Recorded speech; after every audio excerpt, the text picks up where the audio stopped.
Hi friends అందరికి ఈరోజు అయితే మీషో నుంచి అయితే బ్లౌజ్ వచ్చిందండి. చూద్దాము. సేమ్ ఇదే అండి, వెల్వెట్ బ్లౌజ్. ఇది 250 పడింది కాస్ట్. ఓకేనా బ్లౌజ్ అయితే కాకపోతే రెండు ఒకే ఆర్డర్ పెట్టే వాటికి ఇది ఎలా ఉంది, ఒకనా రెండు అనేది మాకు దాని గురించి ఇదైతే ఓపెన్ అయితే ఇస్తున్నాను.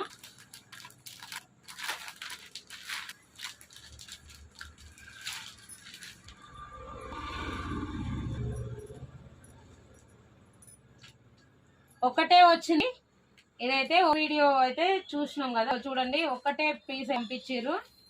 ఓకేనా, కానీ చాలా మోసం అంటే మండి. మేము సింగిల్ పీస్ ఆడినప్పుడు అయితే తీసేవాడి, ఇప్పుడు 2 పీసులు కలిపి మేము ఆడుకున్నాము. కానీ సరే ఇప్పుడు మీ కన్నా మేము ఓపెన్ చేసినాము. చూడండి సింగిల్ మాత్రమే పంపించారు. సో వాళ్ళు ఎలా ఉంటారు, ఇక ఒక్కొక్కసారి ఇలాంటి మోసం జరుగుతాయి. ఓకే ఫ్రెండ్స్, మరి రిటర్న్ పెట్టాలి.